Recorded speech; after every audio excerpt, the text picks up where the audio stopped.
Welcome, everyone, to the Daily Kofefi. Today is Wednesday, December 4th. My name is Carter Laren, and I'm still broadcasting from an undisclosed vacation location, as Keri likes to say, and I'm joined, as usual, by Keri Smith. Yo, Keri. How you doing? Hi, Carter. What's up? Nothing. Nothing's up. Sorry. Alrighty. Wet hair. What? Wet hair. Don't care. Wet hair? Although it's Wet hair, don't freezing care. outside. Yeah, it's got to dry before I go to work. I wasn't really looking at this London Bridge stuff until you pointed me to it, that you wanted to talk about today. Do you want to introduce it? I mean, I know people know basically what happened, I think, at this point. Well, there was another one of these terrorist stabbings, which we don't really hear about. They're not really reported in the media the way they used to be. I think only because narwhals were involved, maybe, and some of the attack happened on London Bridge, so it was filmed. Wait, you're thinking that's why it was reported? Because narwhals were involved and it was filmed by bystanders? Yeah. Oh, well, I was saying I didn't think it was covered that very in depth, but maybe I'm wrong. I was on No, I'm just thinking why it was covered at all. But anyway, this guy was stabbing people. It turns out one of the guys who he killed, his father basically made these statements to the effect of it was just weird. Instead of being outraged about someone murdering his son because of an ideology, because of like radical Islamic beliefs, whatever the ideology, but in this case, radical Islamic beliefs. Mm-hmm. His statements were about, let's make sure we don't become Islamophobic, guys. Like, that's what he chose to talk about. Yeah, so he talked about that a lot. He's fighting that kind of battle on Twitter. Here's a tweet that he, I think, has since deleted, but he's saying similar things all over the place. My son Jack, so his son was Jack Merritt. My son Jack, who was killed in this attack, would not wish his death to be used as the pretext for more draconian sentences for detaining people unnecessarily. R.I.P. Jack, you are a beautiful spirit. So who always took the side of the underdog. So the thing to understand about this, so the attacker's name, Usman Khan, and if you haven't been paying attention, or maybe it's not very well reported, I don't know. He was arrested in 2010, and then sentenced in 2012, or convicted in 2012. He was arrested in 2010 for terrorist activity, like plotting to bomb the London Stock Exchange with a group of people, and he had been and also planning to build a terrorist training camp in Pakistan. So clearly, like, you know, into the whole Islamic terrorist thing. He went around calling people non-Muslims kafar and dogs. Kafar is like a derogatory slang for non-Muslims. And, you know, that's how he thought of the general public. He is involved in, I guess, numerous plans, but this particular one he was convicted on that we know for certain was bombing the stock exchange in London. And so it's weird. So this happens. He's convicted in 2012, right? Then, and the judge was like, the judge sounds like he was kind of pretty good.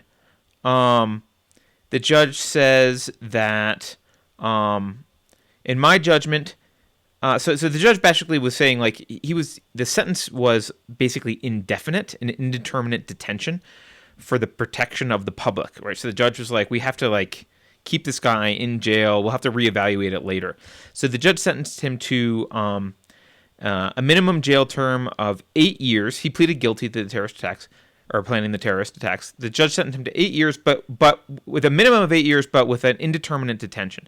And the judge says, in my judgment, these offenders, because he was convicted along with his co-conspirators, in my judgment, these offenders would remain, even after a lengthy time of imprisonment, of such a significant risk that the public could not be adequately protected by their being managed on license in the community, subject to conditions by reference to a preordained release date. So he's basically saying, these guys are so dangerous, I don't want to have a preordained release date. He's got a minimum sentence of 8 years, but indefinitely we're going to hold him. We're going to reevaluate after 8 years. Then an appeals judge in 2013, so 1 year later, replaced the whole thing with a 16-year fixed sentence that would allow him to spend half of it not in jail. And then he was released automatically. I don't know why, because he hadn't served 8 years in jail already, but he was released. So he was involved in... So then he got involved in this. I guess he was released under conditions. He wasn't allowed to use a computer that was hooked up to the internet and blah, blah, blah. So he was involved in this program that Cambridge University sponsored called, I think it's, I can't find it. It's like Learning Together, the Cambridge University program. And Learning Together was about helping these people reintegrate into society and basically kind of the leftist, we should forgive them and let them come back into society and let's help them out. So they got him into this computer that was okay for his parole, because again, it didn't go on the internet. He wasn't allowed to go on the internet. So they got him this computer and he wasn't allowed to travel without an escort. The first couple times he tried to travel, he was denied travel to Stoke, his hometown. And then he asks for travel to go to this Learning Together conference in London. This is the first time his travel is approved unescorted. The very first time he is allowed to go to London. The very first time he's allowed to travel unescorted. What does he do? He brings a knife to the Learning Together place. First of all, he puts on what looks like a suicide vest. It turned out to be fake. He puts on a suicide vest, fake suicide vest, brings a knife, and goes to the Learning Together thing, which the victims worked for. So he attacked the people who were helping him and started stabbing people. They gave him, like you said, he benefited from this program about rehabbing terrorists, essentially. And he wrote them a thank you letter. Yeah, he was featured in one of their bulletins as a success story. A success story. And then he went there to kill them. Yes. Yes. He went there to kill them. And by the way, in case you've wondered why narwhal was trending on Twitter, they were in the room that they were. There was narwhal horns mounted on the wall, and people used them to defend themselves against this guy. And then if you see the video going around, you'll see people, some guy with a narwhal horn and someone else with a fire extinguisher. They ended up getting him out of the room that he was in, and then on the bridge they cornered him, and eventually he was shot by police. I don't know if you guys can see this, but here's a picture of him they used in a brochure as a success story for rehabilitation of terrorists. They used this picture of him. Yeah. Here's the brochure if you want to look at it. Let's see. Yeah, here's their little brochure, right? And he writes this, he writes this nice little, Learning Together has a special place in my heart. I mean, he knows, the guy does know how to appeal to the leftists. Learning Together has a special place in my heart. It is more than just an organization helping to provide learning of individual academic subjects. For me, it's the main benefit is bringing people together through the means of learning. He writes this thing, right? And there he is on his little freaking laptop doing his learning, and probably, plotting his attack in the back of his mind while his picture's being taken as the poster child for rehabilitation of terrorists. So after this, his dad, like we said before, his dad's like the dad of the murder victim. Sorry, yes, I'm sorry. The dad, I made that sound bad. The dad of one of the murder victims is basically don't use this attack to undermine my son's work. My son wouldn't have wanted this to undermine his work. And basically kind of saying we should be careful. Islamophobia is the big threat, not terrorist extremists. This reminds me of what we talked about yesterday about the rising death rates and suicide rates among white people Hmm. being blamed on their own racism. It's like blaming the victim. It's like, oh, there's this problem going on. There seems to be an increasing suicide and death rate among white people, and it's not increasing among any of these other groups. So it must be because of something. It must be because of their own racism is why they're killing themselves. This is similarly blaming this thing that always happens. It's like this blaming of the victim. Every time it's like these people are murdered because of a radical extremist ideology and because of terrorism.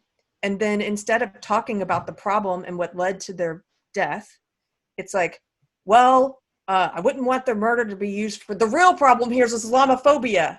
Like, Right, right. Yeah. Um, do you know, as an aside, there is something kind of funny that happened out of this. Do you know Shaniqua O'Toole? I think Shaniqua is now banned on Twitter. But do you know who no. Shaniqua O'Toole was on Twitter? So Oh, Shaniqua O'Toole, I don't know who it actually was, but it was Shaniqua's here. Maybe I think her account is actually suspended right now. But Shaniqua she pretended to be a writer for the Guardian and would do these little headlines like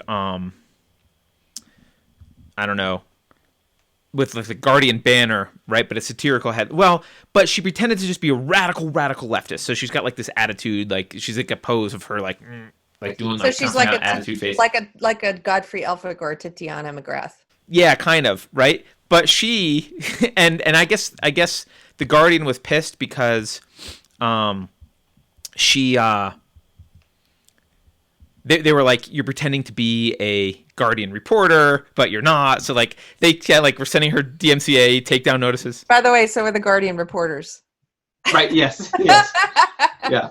So they were like sending her DMCA takedown notices for stuff, and which I think is bullcrap because parody is allowed. But anyway, but she also actually convinced, like I think Gateway Pundit fell for this that she did. They thought she was a Guardian reporter, but she wrote this thing after this attack. Her headline of her article in the Guardian was, "Trigger happy police should learn how to spot a fake suicide vest."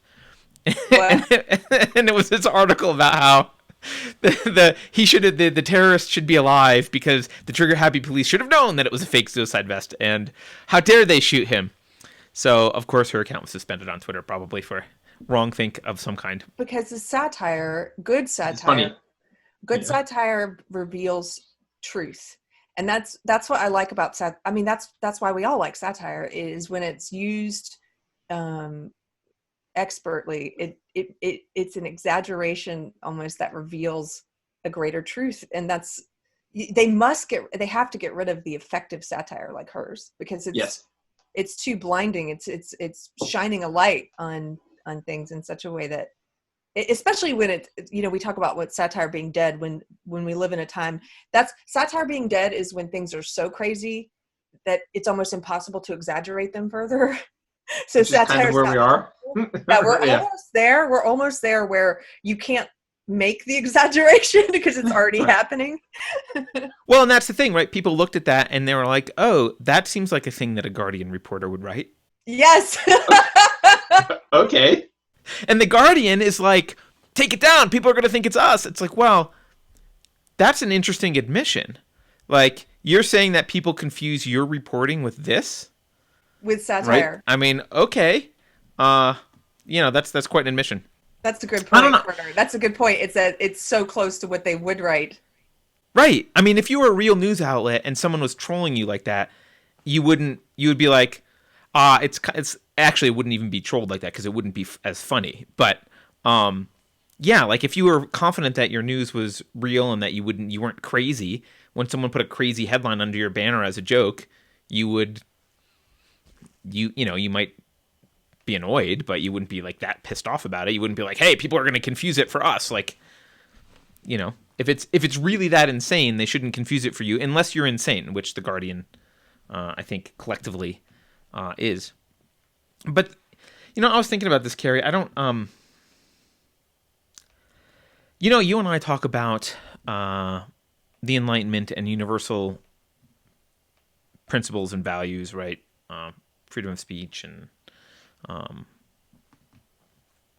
rights to innocent until proven guilty, and that kind of stuff. We apply them universally, but we don't live in a world we don't live in a world full of people who want those universal values. We do live in a world full of tribes who want their own thing. And not every member of those tribes wants that same thing, right? So I think it's good, for example, if you want to have a free society, it's good to have immigrants who also want to be part of a free society come into that society and join you. That can help you. But the West seems to be in this weird predicament where they want to deny the very obvious fact that there's a large percentage of Muslims, not terrorists, right? Just Muslims who want a Muslim state. That's what they want. Now, I don't think it's a good idea. I think there's violations of human rights involved in a Muslim state, but I kind of don't want it to be my business. I don't want to run around the world telling people that, how they should organize themselves. I do feel bad for anyone stuck in that situation who doesn't want to be there, right? So, which is why I would like, people who want to escape and be free to come out. But look, there's entire populations who want to have something very different than what the West has, and they are coming to the West in droves. And no one is asking any questions about how this is going to change the West. And I don't mean change the color of their skin or change the food we eat. I don't give a crap about that. I mean, how is it going to change the important values that are Western values? And by Western values, I mean basic things like freedom of speech. How's it going to affect it? And no one seems to want to have that conversation. They're just gonna throw it in you're a racist if you want to have that conversation. And some of those people that want that Islamic State are terrorists. Not all of them, a small percentage, but some of them will go to great lengths to do it. And we are so, as a society, we are so fixated on proving that we're not racist that we are afraid to actually look critically at the people coming in and try and figure out really who's a threat, and even consider them as, if you even say, well, everyone that wants to come in should immediately be suspect, and we should kind of weed them out and figure out who's not a threat. If you even try and have the conversation that there should be some kind of screening, that threats could come from the outside, that there are other groups in the world who do want different things than the West, you get accused of being a tribalist or a racist or a white nationalist.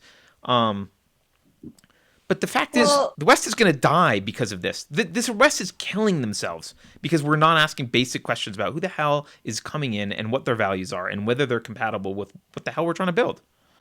Well, this also, it's like when you don't stand for anything, like you stand for nothing. So this whole SJW ideology, which has some roots in postmodernism, and postmodernism, of course, is kind of like everything's equally valid, anything goes, which means nothing, there's no meaning. And when anything goes, when you believe in everything, you believe in nothing. It's like there's nothing that stands out above anything else.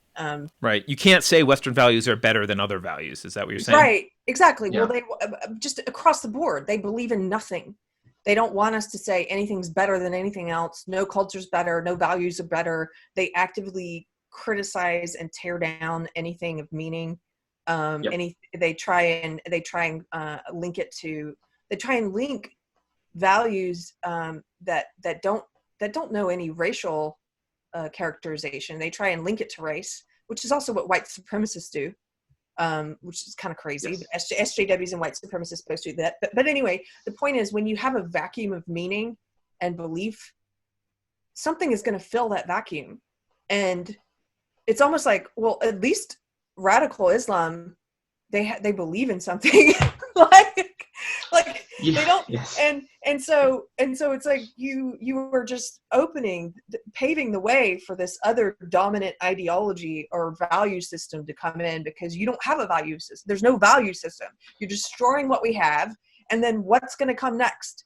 And and there's, so that's one thought that I was having as you were talking, but the other was that just like the father of this terrorist victim, this murder victim, just like his comments, they've done a successful magic trick, a very successful magic trick where you're not allowed, like you said, you're not allowed to talk about any of this stuff. You're not allowed to talk about radical Islamic extremism. You're not allowed to talk about terrorism. You're not allowed to talk about vetting people during the immigration process or anything, because of fear of being called an Islamophobe, this phony label that they've made up, Islamophobe, which they also tie to racism, and it's not about race, it's about an ideology, but they've somehow successfully linked it in the minds of people to racism. And so you're not allowed to talk about any of this stuff. What an amazing magic trick. So even when they murder your son, you come out there and you perform the trick. Yep. And say, let's not talk about anything. Let's not be Islamophobic, guys. It's not Islamophobic. By the way, that's Islamophobia, to lump all Muslims together, to say that you can't criticize radical extremists because you would be criticizing all of Islam. That's not true. Well, yeah, and I think this is also related to this. The leftists have this. It's weird because these are contradictory ideas, but of course they're good at contradicting themselves. So on the one hand, they'll look at Keri and they'll say, well, Keri's white, so she has all the problems of inherent whiteness that are like unsolvable. She's just hopelessly white, and that comes with a bunch of problems, right? But on the flip side, they have this false idea that you can erase someone's basically the personality and reprogram them. That like, oh, this person, I don't know how old he was, probably in his 20s when he was first arrested. He's been pushing Islamic extremism and terrorism for years. He gets arrested, and we're so smart that we have this little rehabilitation program, and we're going to turn him. And it's totally possible to change people, fundamentally change their belief systems. And as you and I have talked about, even trying to change someone's belief system for the better isn't really possible if they're not motivated to do it themselves. You can't talk people out of stuff. So the left has this stupid notion that you can take anyone from anywhere in the world, no matter what their belief system is, and turn them into a nice little liberal and plop them down in the middle of London, and they're going to behave just like everyone else. And that is not true. It is false. It's scientifically false. It's demonstrably false every time it's tried. And this stupid organization that this guy, I feel bad for the victim, obviously, the victims, but what a dumb organization. What a stupid idea. We're going to take literally people who the judge originally said are so dangerous that we're not even sure they should ever be out. We're going to be like, yeah, let's help integrate them into society as if they've magically changed. How long was the guy in jail? Like a couple years? A year or two? He went through this jail a year or two and then some stupid program, and suddenly now I've seen the light. I'm not a terrorist anymore. It's moronic. It's moronic, and it's suicidal for Western culture. But think about how hard it's common. Think about how hard it is. Any of these SJWs. Think about how hard it is to wake them up. People have asked me, because I'm a former SJW, how do you wake someone up? How do you get them to leave this ideology? I don't know the exact answer. I know that I try, and one of my goals is to help wake SJWs up, but there's no magic formula for that. So these people who believe that they could wake up a radical Islamic terrorist, like, well, how easy would it be for somebody to wake you up out of your belief system? It just doesn't happen. I just don't see evidence of it ever happening. Yeah. Right? And I don't know, Keri. We've also talked. But for them to understand that analogy, they would also have to understand or be willing to look at their ideology objectively and see the ways in which it's similar to dangerous. See the ways in which it's dangerous, and they can't do that. They don't. A lot of them don't even. I think they're so unconscious. They're so deeply like sleepwalking. They don't even realize they have an ideology. Yeah, and I think in the case of Islam's more satisfying than social justice. Social justice is an ideology that's rife with contradictions and requires a hell of a lot of mental gymnastics. Yeah, I was going to say crap, what's the word? Cognitive dissonance. Like you get the cognitive dissonance gold medal for being a social justice warrior and living in the first world, and which is most of them. Like Peggy McIntosh gets the cognitive dissonance award. But Islam, I'll probably butcher this. I definitely will butcher this quote, so I'll just kind of paraphrase. But Ayn Rand's talked about this before in terms of belief systems.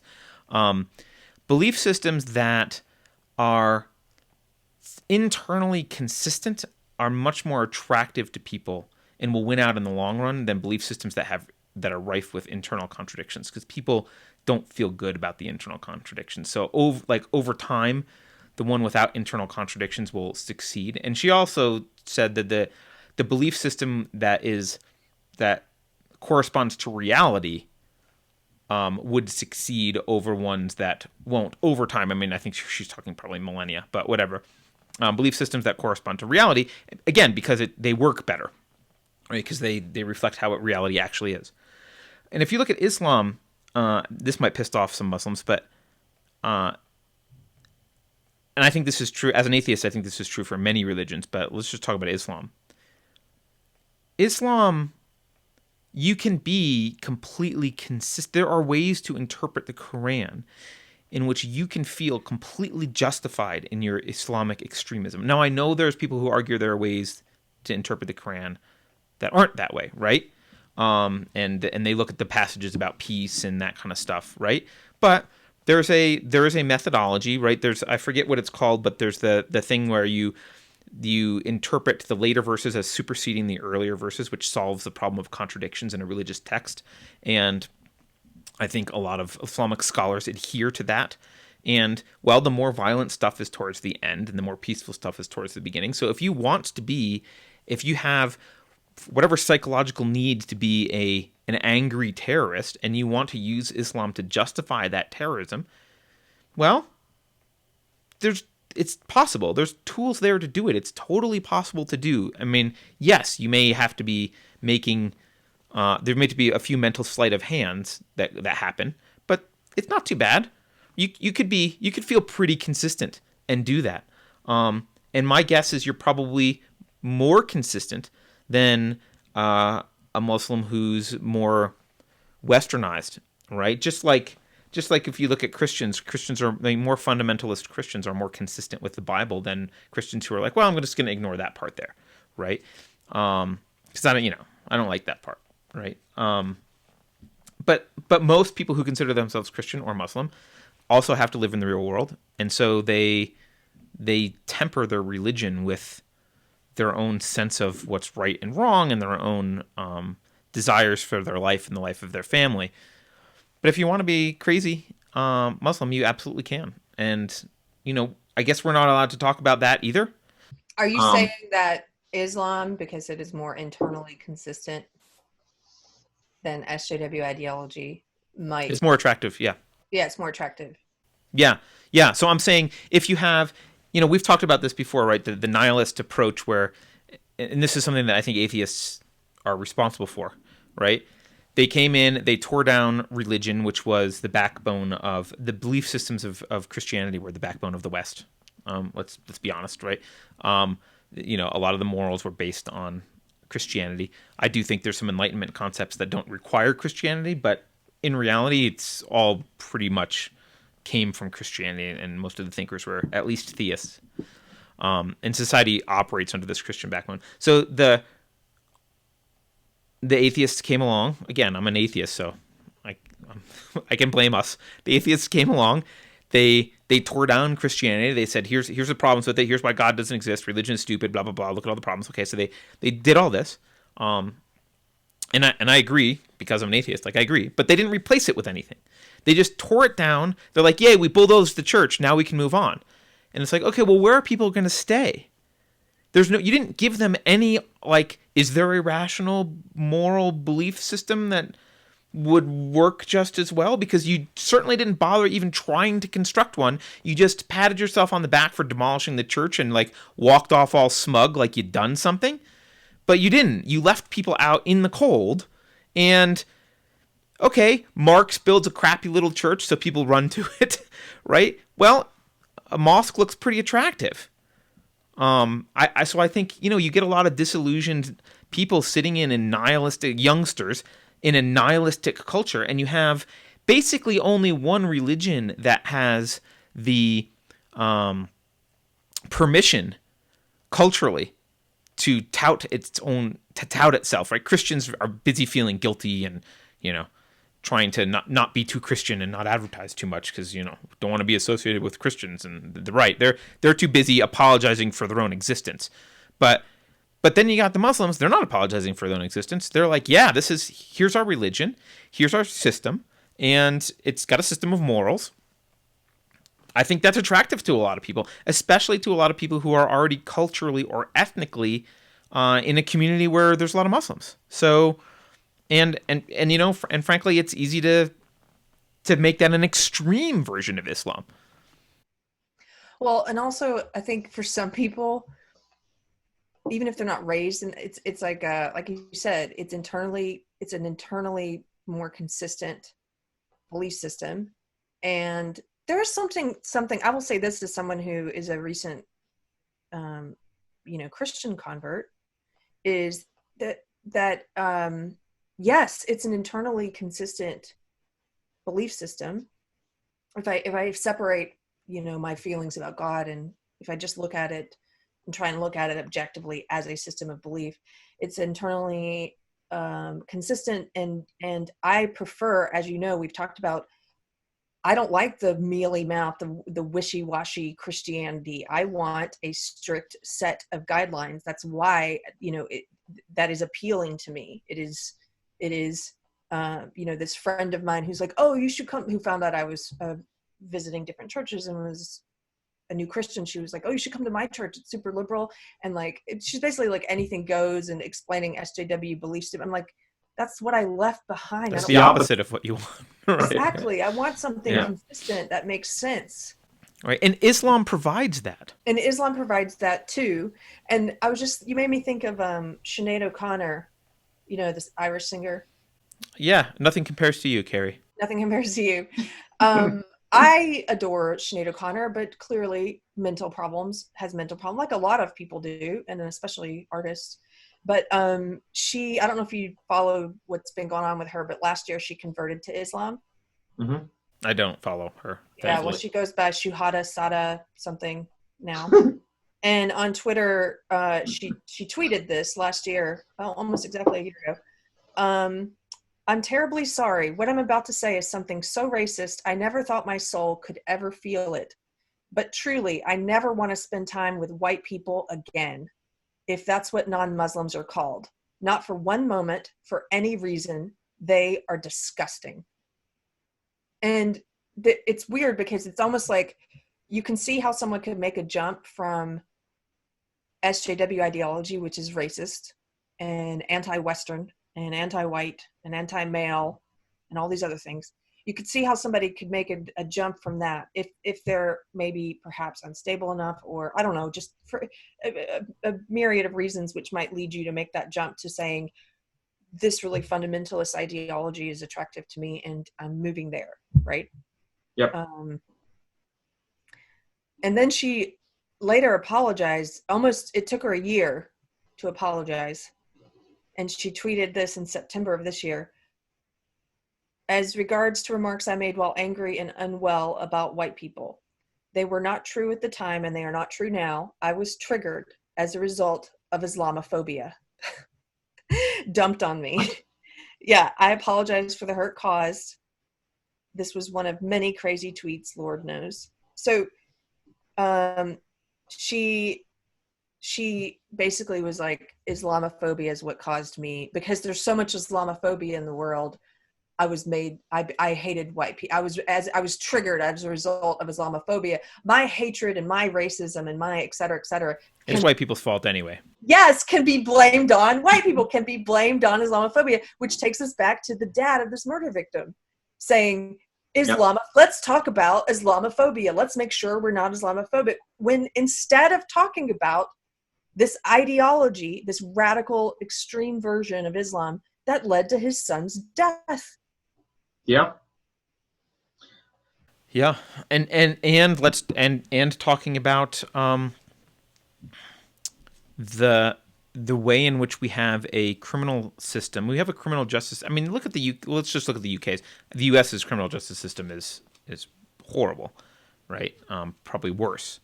But if you look at the UK, you've got someone like Tommy Robinson thrown in jail for basically asking some questions, like doing some reporting, not saying anything, like not threatening anyone. Tommy Robinson thrown in jail for wrongthink, right? So you've got, on the one hand, you've got an overly draconian state response to people for, you tweet the wrong thing in the UK, the police will show up. You're Tommy Robinson, you interview someone else at a courthouse, you're thrown back in jail, right? You're thrown in jail for mild thought crime or wrong, behavior that's outside of what they would like cattle to behave like, right? Anything that's questioning the authority. But if you commit actual terrorism, you are treated with kid gloves, and you are assumed to be easily rehabilitated, and you should be integrated, and it's not your fault because you're probably just a terrorist because of all that Islamophobia in the UK that made you want to kill people, right? You're just like, you're overly coddled. And if you run a child rape gang for 2 decades, yes, you're not even arrested. You're not even arrested. The police ignore you for 2 decades. Countless children you rape and sell into prostitution because they're afraid of being called Islamophobes and being called racist. And an independent police, an independent commission came to that conclusion. That's why the police didn't break up one of these Islamic. Yeah, you're talking about Rotherham. People should look up Rotherham if they don't know the grooming gangs in Rotherham. You're right. It's a disparity. Look at the difference in how they treat. Well, and it's inverted, right? It's the opposite of justice, and so this is the problem for sustaining a society. In order for a government to kind of maintain any kind of control, the people have to actually believe that there's some element of justice involved in the system. They have to believe in the institutions in some way. And if you're in the UK, I don't know how you believe in the institutions at all. I have no. I mean, it's bad enough in the US, but how do you possibly have any faith in the justice system? It's the injustice system. It's back. Everything is backwards. And so, I mean, I don't know what happens. I think maybe just the current populations are just too fat, lazy, and complacent to do anything about it. I don't know, but we're all very comfortable. I get it, but I don't know how the institutions are going to maintain any sort of credibility. And once they lose credibility, you're in this system that, like, there's no reason to obey any laws anymore, right? Because you lose your moral authority, and they've lost their moral authority here. So there's no reason to obey. I mean, honestly, in the UK, there's zero reason to obey any law, except if you think it's morally wrong, or if you think you'll get caught. But what the government thinks about what you've done wrong is kind of irrelevant because they're not propagating justice at all. No. And that's true in many cases in the US as well. I'm not picking on the UK, but this story is from the UK. So, heaven forbid you have a shotgun as a farmer and defend yourself against, violent attackers. You'll go to jail for that. But it just, yeah, it pisses me off. It's sad to see. Because this is how Western civilization dies, I guess. I guess all of the people that were traditionally part of Western civilization, all the people who, the descendants of the people who built the UK are, they're just going to quietly kill themselves. They're gonna fall over each other to anybody prostrate themselves. The descendants of people who believed in the values of Western civilization. That's what the values are dying. And so that's what I mean. It's like ideas, like we've talked about. Ideas live longer than people, and ideas evolve, and ideology evolves, and these ideas are dying, and people are replacing them with other ideas. In the case of postmodernists, it's like any idea, every idea, it doesn't matter. It doesn't have to be intellectually, consistent. Doesn't matter internally consistent. And then you've got. I think there's a caveat with the postmodernists, actually. It's any idea except for the set of ideas which are actually good. Yes. Oh, yeah, I agree. Any bad ideas allowed. Right. And then you've got this other ideology moving in that's like you said, internally consistent and attractive for that reason. Yeah. And it actually believes in something. And see, Christianity is internally consistent and believes in a certain set of values as well. But like you said, because of that caveat, it's being attacked. That's the one belief and one set of ideas that is being made taboo. That's being made right. As something you should not believe in. And so, right. And look, as an atheist, my caveat is I don't think either Christianity or Islam is actually internally consistent. But they are both more consistent, much more consistent than social justice and that kind of crap. Yes. And it is true that Christianity is in a weakened position because you can't talk about the Christian values without being accused of being a horrible person. Whereas a Muslim can talk about the beauty of the Muslim religion, right? If you even just in pop culture, you see scenes in movies where people like go out of their way to like, oh, I really love the beauty of the Quran and the poetic this and that, and they talk about it obviously just a virtue signal. But you couldn't get away with that if someone said that about the Bible. I love the beauty of the Bible, and no. you would be considered like a crazy alt-right. They'd throw you onto the Christian network or whatever. It's whatever cable network does only Christian programming, and like HBO would never run you, right?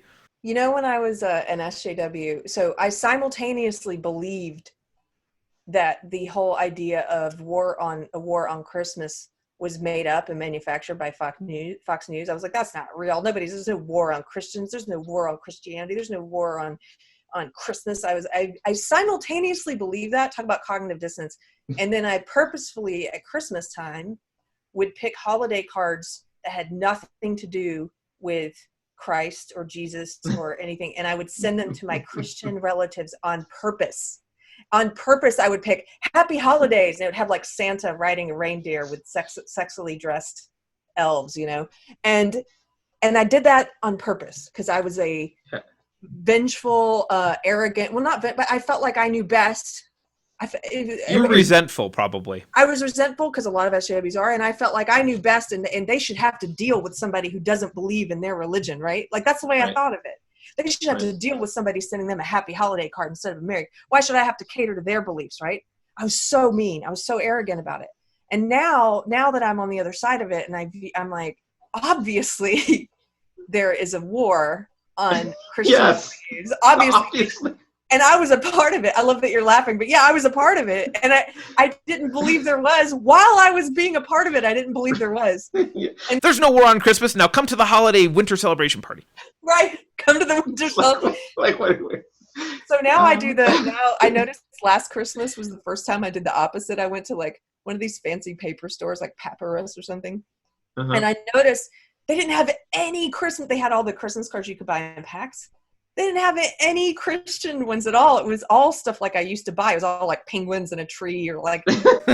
You won, Keri. That's what happened. Right, I won. My old me won, and so I was really like, "Where are the baby Jesus cards?" Since we're getting into the holidays, let me say this, something that, because when I became an atheist, I went through a brief phase similar to you, where I was like, I'm not gonna say Merry Christmas to people. I don't believe in I don't believe in any of this. I'm not saying Merry Christmas. I'm gonna say Happy Holidays or Winter Solstice, whatever it was. And actually, I did. I invented Capitalism Day. We had like Capitalism Day celebrations, which we still kind of do. My daughter thinks it's funny, but we kind of interchange capitalism and Christmas, Capitalism Day and Christmas. But anyway, what I realized, and this is pretty obvious. When I'm wishing someone well for the holidays, it's about what they believe, not about what I believe. So if I'm wishing a Jewish person well, I say Happy Hanukkah. If I'm wishing a Christian person well, I say Merry Christmas. And I guess if I had Muslim friends and I knew when the holidays were, I might say Happy Ramadan or whatever, right? But, my